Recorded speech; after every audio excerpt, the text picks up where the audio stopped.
Good morning बेटा।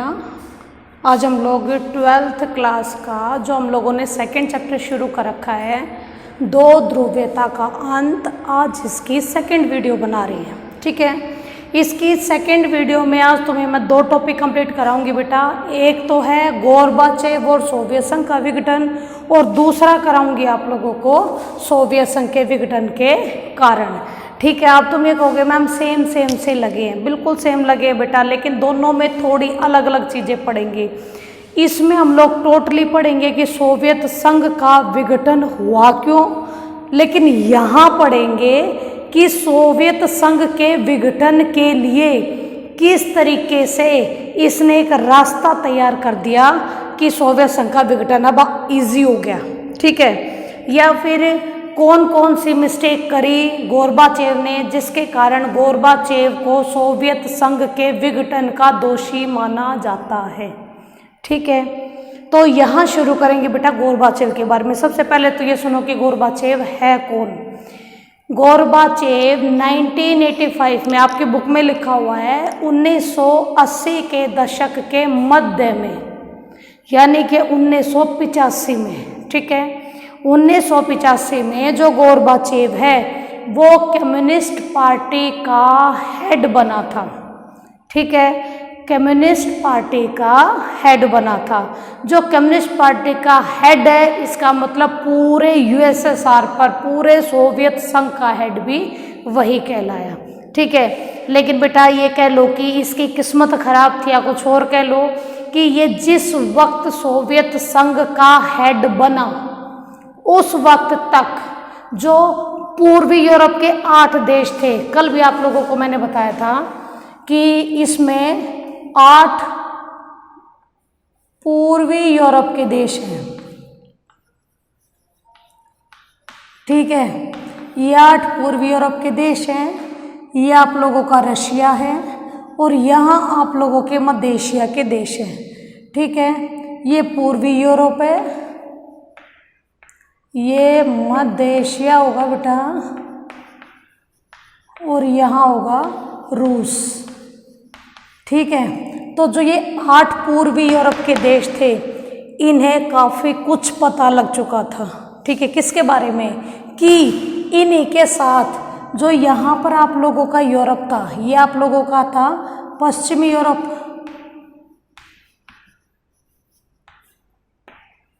पश्चिमी Europe, ये पश्चिमी यूरोप किसके साथ था भाई, यूएसए के साथ था। ठीक है, यूएसए के साथ था। इस पूर्वी यूरोप के देशों को काफ़ी कुछ पता लग चुका था कि पश्चिमी यूरोप के देश तरक्की और विकास में इन पूर्वी यूरोप के देशों से कहीं आगे हैं। ठीक है, तो भाई इन्होंने तो हंगामा मचाना शुरू कर दिया। कुछ रहा कहा, कोई ऐसा, वो कहते हैं ना कि कोई रीज़न होना चाहिए, कोई कारण होना चाहिए कि यूरोप के देश किस कारण से इसमें रुके रहें। ऐसा भी पूरे यूरोप के देशों के पास कोई कारण अब नहीं बचा था। इसीलिए उन्होंने अब सुधार की मांग करनी शुरू कर दी थी। यानी कि जब गोर्बाचेव आप लोगों के कम्युनिस्ट पार्टी के और सोवियत संघ के हेड प्रमुख बन के आए, उस वक्त पूर्वी यूरोप के देशों में खूब हंगामा मच चुका था। वो लगातार सुधार की मांग कर रहे थे। ठीक है, गोर्बाचेव की गलती यहाँ होगी कि उसने सोचा कि अगर मैं थोड़ी सी इनको सुधार दे दूँ, मैं थोड़ी सी छूट इनको दे दूँ, तो हो सकता है कि ये यहाँ शांत हो जाए। ठीक है, लेकिन भाई ये मानव फितरत है। जहाँ हमें थोड़ा सा मिलता है ना, हम लोग यही सोचते हैं कि थोड़ा सा मिल गया, अगर हम और की मांग करते तो और मिल जाता। ठीक, यही चीज़ गोर्बाचेव को भी महंगी पड़ गई। उसने थोड़े से सुधार लोगों को दिए, लेकिन लोगों का इससे सब्र का बांध टूट गया। ठीक, पहली बात तो इसने जो सुधार दिए, उन सुधारों के माध्यम से जो इसने जनता तक पहुंचाए, वे सुधार कहीं ना कहीं लोगों तक काफ़ी धीमी गति से पहुंचाए, जिसके कारण जो जनता थी वो उग्र होगी। ठीक है, उग्र होगी, इतनी उग्र होगी कि वो अब गोरबाचेव के खिलाफ खड़े होने के लिए रेडी हो गए। ठीक है, जनता को कर दिया विरोध में। अब जनता को सेटिस्फाइड करने के लिए इसने अपने जो विशेषाधिकार थे जो कम्युनिस्ट पार्टी के लोगों के पास थे, इसने वो विशेषाधिकार उठा के जनता को दे दिए। ठीक है, इससे जो इसकी पार्टी के लोग थे वो भी इसके अगेंस्ट हो गए। ठीक है, यानी कि गोरबाचेव ने अपने हाथों से जनता को भी और अपने ही हाथों से अपने सारी पार्टी के और मेंबर्स को भी अपने खिलाफ खड़ा कर लिया।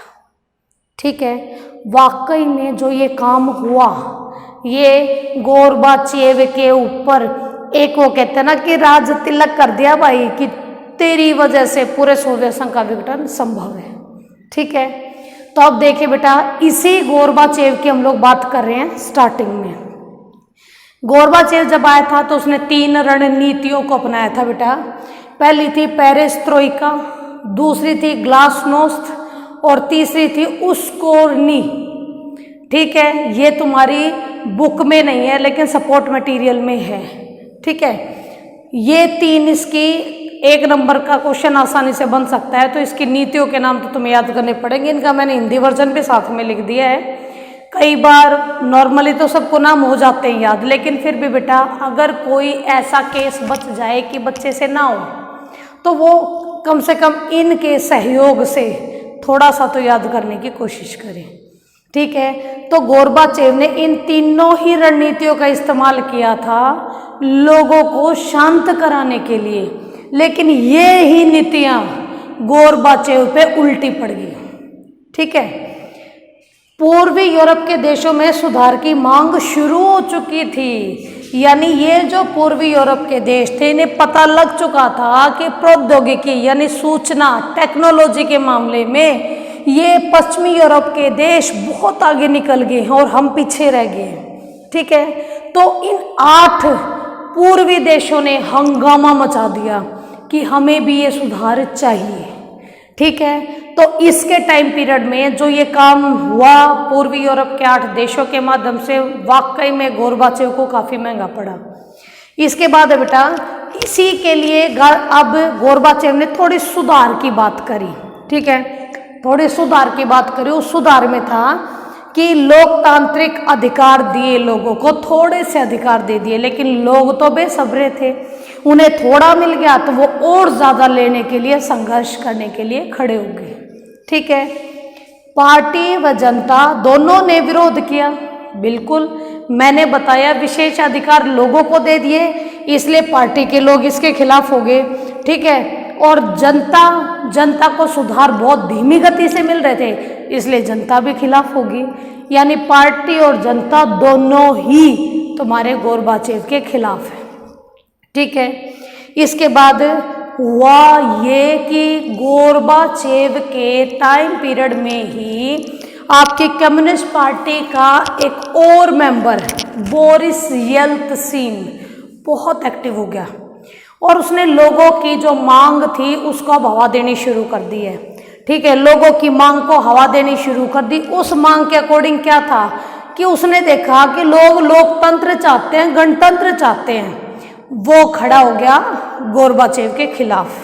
ठीक है, और इतनी बड़ी संख्या में लोग उसके साथ जुड़ गए कि वाकई में उसने गोरबाचेव का तख्ता पलट करवा दिया। तख्ता पलट करवा के यूएसएसआर को एक गणतंत्र घोषित करवा दिया। ठीक है, एक क्वेश्चन आता है बेटा कि रूस का, सोवियत संघ या फिर रूस का पहला निर्वाचित राष्ट्रपति कौन था? ठीक है, तो निर्वाचित राष्ट्रपति में इसका आंसर बेटा येल्त्सिन ही आता है, बोरिस येल्त्सिन ही आता है, कोई और इसका आंसर नहीं होता। 1 मार्क्स का क्वेश्चन आया था ये। ठीक है, इसके बाद है 1991 के दिसंबर में, यानी येल्त्सिन ने तख्ता पलट करवा दिया है। पूरे 14 के 14 देशों से अब रशिया की पकड़ थोड़ी सी ढीली हो गई है। अब ढीली हो गई है, सारी जगह इधर उधर बेइज्जत होने से तो बढ़िया है कि खुद ही कह दे सारा विघटित हो गया है। ठीक है, वही काम किया है। रूस ने, यूक्रेन ने और बेलारूस ने। 1 नंबर का क्वेश्चन बन जाएगा ये। फिलिप्स में आया हुआ था पेपर में, फिलिप्स में पेपर में आया हुआ था कि रूस, यूक्रेन और डैश ने 1991 के दिसंबर में यूएसएसआर के विघटन की घोषणा की। तो एक देश का नाम छोड़ दिया था जहाँ पर हम लोगों को बेलारूस भरना था। ठीक है, यानी इन 3 देशों ने साथ मिलकर डिक्लेयर कर दिया कि भाई यूएसएसआर खत्म हो गया, सब आज़ाद हो गए। ठीक, अब उस सब आज़ाद में जो ये 8 देश थे ये तो बड़े खुश हुए, इन्होंने तो इंतज़ार किया, ये सारे के सारे मिलकर पश्चिमी यूरोप की तरफ भाग गए। ठीक, अब ये पश्चिमी गठबंधन में शामिल होने के लिए रेडी हो गए। इसी के बाद इसने यूरोपीय संघ, यूरोपियन यूनियन जितने तुम इंग्लिश में कहते हो, उसकी उसी के बाद ये उस यूरोपियन संघ में शामिल हुए थे। ठीक है, और लेकिन जो ये मध्य एशिया के देश थे ये बिल्कुल नहीं चाहते थे बेटा कि ये रशिया से अलग हो। इन्हें कोई प्रॉब्लम ही नहीं थी क्योंकि ये इतने डेवलप भी नहीं थे। खनिज काफ़ी बड़ी मात्रा इनमें देशों में, इसमें तेल भी है, लेकिन फिर भी सभी इसी के आप लोगों के रशिया के साथ रहकर ही काम करना चाहते थे। लेकिन रशिया ने इन्हें भी अलग कर दिया और इनको अलग करके एक CIS यानी कि स्वतंत्र राज्यों का राष्ट्रकूल, इंग्लिश में बोले तो कॉमनवेल्थ ऑफ इंडिपेंडेंट स्टेट्स बना दिया। उस वक्त तो ये थोड़े से देश शामिल थे, लेकिन धीरे धीरे करके अफ्रीका के भी, एशिया के भी जो देश अपना अस्तित्व बनाते गए, स्वतंत्र अस्तित्व बनाते गए, बहुत सारे देश हैं जो इसमें अब शामिल हो चुके हैं। ठीक है, इसके बाद आता बेटा दूसरा हमारा टॉपिक, सोवियत संघ के विघटन के कारण। यानी इतना बड़ा सोवियत संघ था, 15 देश उसमें शामिल थे, इसके बावजूद ऐसा क्या हुआ कि इतना लंबा चौड़ा साम्राज्य खत्म हो गया। ठीक है, तो इसके लिए ये सारे पॉइंट्स आप लोगों के विघटन के कारण बने हैं। ठीक है, जिसको पॉइंट वाइज मैंने लिखा है, लेकिन कोशिश हो सके तो बेटा आप लोग इनको डिफाइन भी करना। ठीक है, हेडिंग बनाकर उसके बाद आप लोग उसको डिफाइन करोगे, मार्क्स तभी मिलते हैं। एक तो सोवियत संघ के विघटन के कारण और एक परिणाम, इन दोनों में से पेपर में कोई सा एक टॉपिक 99% बार रिपीट होता है। अगर आप पिछले साल के एग्जाम्स के क्वेश्चन पेपर उठा के देखोगे तो आप लोगों को एक बार नहीं 50 बार सोवियत संघ के विघटन के कारण और परिणाम देखने को मिलेंगे। इसलिए ये टॉपिक तो तुम्हारे बोर्ड के पॉइंट ऑफ व्यू से बेहद इंपॉर्टेंट है। ठीक है, तो यहाँ देखिए बेटा कि इतने बड़े सोवियत संघ का विघटन आखिरकार हो कैसे गया। सबसे पहली बात, ये लोगों की आकांक्षाओं को पूरा नहीं कर पाया। 70 से ज़्यादा सालों से ये राज करने लग रही है कम्युनिस्ट पार्टी, लेकिन 70 साल से ज़्यादा निकालने के बावजूद भी लोग क्या चाहते हैं, लोगों की क्या इच्छाएं हैं, क्या आकांक्षाएं, उससे इसको कोई लेना देना नहीं था। इसको कोई लेना देना नहीं था। आप लोगों को कल सोवियत प्रणाली में बताया भी था कि किसी को विरोध करने का भी अधिकार नहीं था। कार्टून बनाओ, चुटकुले डालो, उसी से विरोध हो गया बस।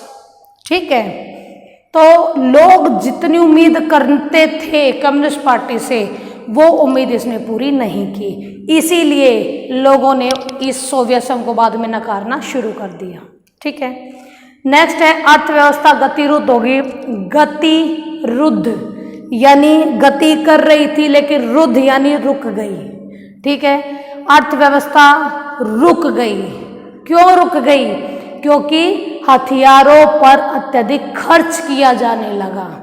हथियारों पर पैसा हद से ज़्यादा खर्च किया जाने लगा, सिर्फ और सिर्फ अमेरिका के साथ टक्कर लेने के लिए, कि इन केस अगर कभी अमेरिका के साथ हमें लड़ना पड़ जाए तो कुछ ऐसा ना रहे कि हम लोग उससे हार जाएं।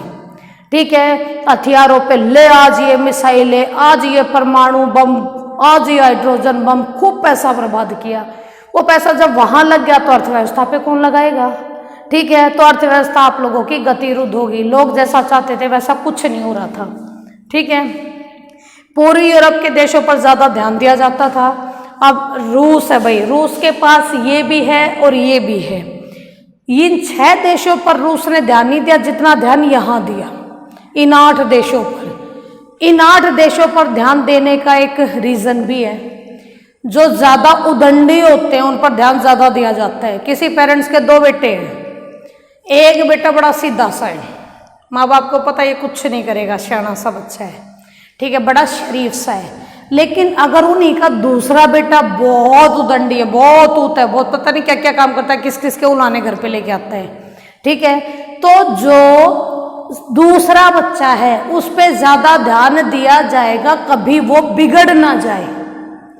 ठीक वैसे ही रूस ने भी 8 पूरे यूरोप के देशों पर ज्यादा ध्यान दिया, क्योंकि इनकी स्थिति ज्यादा इंपॉर्टेंट थी। क्यों? क्योंकि ये पश्चिमी यूरोप के जितने देश थे जो यूएसए के साथ थे, उनके साथ लगे हुए देश थे। तो रशिया को लगता था कि अगर पूर्वी यूरोप से ध्यान हटा दिया तो हो सकता है कि ये देश हम सबसे पहले भाग जाए हमें छोड़ के, ठीक है। लेकिन वही कहते हैं ना कि दोनों पे अगर ध्यान नहीं दिया जाएगा तो एक का नुकसान तो होगा ही।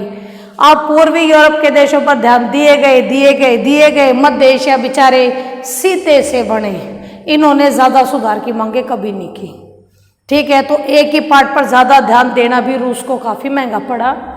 पश्चिमी मुल्कों की तरक्की की जानकारी हो चुकी थी, यानी पश्चिमी यूरोप और यूएसए कितनी तरक्की कर चुके हैं, कितने एडवांस हो चुके हैं, कितनी इनके यहाँ प्रौद्योगिकी विकास हो चुका है, ये चीजें सबकी नॉलेज में आ गई थी। अब लोगों के पास अगर ये पता लगे, सारे 70 सालों से कम्युनिस्ट पार्टी ये कही जा रही है कि भाई हम ज्यादा विकास करें, वो विकास नहीं कर रहे, हम ज्यादा विकास करें, वो ज्यादा विकास नहीं करे। जब तक पता नहीं तब तो हाँ भाई हम विकास करें, लेकिन जब हमने खुद देखा कि वो तो हमसे बहुत आगे है, तो भाई क्या हम लोगों से रुका जाएगा? हम भी कहेंगे ना कि आप झूठ बोल रहे थे। डिट्टो यही चीज आप लोगों की यहाँ आई, पश्चिमी मुल्कों की तरक्की की जानकारी लोगों को होगी, इसीलिए उन्होंने अब सुधार की मांग करनी शुरू कर दी, ठीक है। और सुधार मिला नहीं तो भाई विघटन होगा, विद्रोही होंगे, ठीक है। प्रशासनिक और राजनीतिक रूप से गतिरोध हो चुका था, यानी ना तो शासन व्यवस्था ढंग से चल पा रही थी, ना राजनीति ढंग से चल पा रही थी, सारी चीजें एक के बाद एक खत्म होती जा रही थी, जिसके कारण भी हमारा सोवियत संघ धीरे धीरे करके खत्म, ठीक है।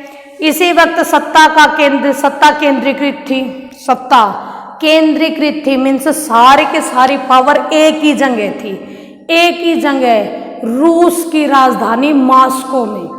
जो मॉस्को ने डिसीजन ले लिया वो 15 देशों पे लागू होता था, और जो और देश थे उनकी तो सुनी ही नहीं जाती थी, यानी कि वो शामिल हैं यूएसएसआर के अंदर, लेकिन उनकी कभी पूछ हुई नहीं, तो वो कैसे उसको अपना सब कुछ डेडिकेट कर सकते हैं, ठीक है। इसीलिए उन लोगों को धीरे धीरे ऐसे लगने लगा कि ये सब अपनेपन में नहीं हो रहे, हम अलग हो गए हैं, हमें अलगाव आ गया। इसीलिए लोगों में अब अपने देश के प्रति, अपने प्रति राष्ट्र प्रेम की भावना अब धीरे धीरे जन्म लेने लगी, ठीक।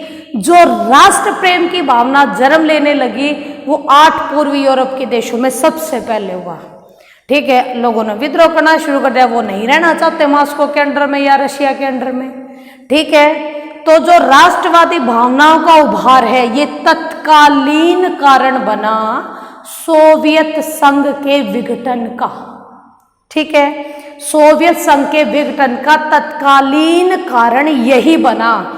क्यों? क्योंकि लोग अब आज़ादी चाहने लगे थे, अपनी खुद की पहचान चाहने लगे थे, अपने देश को आज़ाद कराना चाहते थे, ठीक है। इसके बाद मध्य एशियाई देशों का अल्प विकसित होना, ये बात पूर्वी यूरोपीय देशों का मुद्दा बना, यानी कि जो पूर्वी यूरोप के 8 देश थे, इनका कहीं ना कहीं ये मानना था कि हम लोग बहुत पीछे रह गए हैं, हमारे यहाँ बहुत पीछे रहने का एक ही रीजन है कि हम लोग मध्य एशिया के गरीब देशों को ढोने लग रहे अपने साथ, ठीक है। वो बिल्कुल नहीं चाहते थे कि मध्य एशिया के देश हमारे गुट में शामिल रहें। ठीक है, इसीलिए भी इन्हीं कारणों से दरारें पड़ती चली गई, विरोध होते गए और 1991 के दिसंबर में रूस, यूक्रेन और बेलारूस को ये घोषणा करनी पड़ी कि यूएसएसआर पूरी तरीके से समाप्त हो गया। ठीक है बेटा, वाकई में एक बेहद भयानक, यानी इतना बड़ा साम्राज्य है कैसे ताश के पत्तों की तरह लुढ़कता चला गया। ये एक वाकई में आश्चर्यजनक बात थी और इसका विघटन विश्व को एक ध्रुवता की तरफ खिसका ले गया। अब विश्व में 2 महाशक्तियां नहीं, सिर्फ एक महाशक्ति बच जाएगी। ठीक है, आई होप बेटा ये वीडियो आपको ढंग से समझ में आ गई होगी, और फिर भी अगर कुछ रहता है तो बेटा आप मुझसे क्वेश्चंस कर सकते हो। ठीक है, थैंक यू वेरी मच।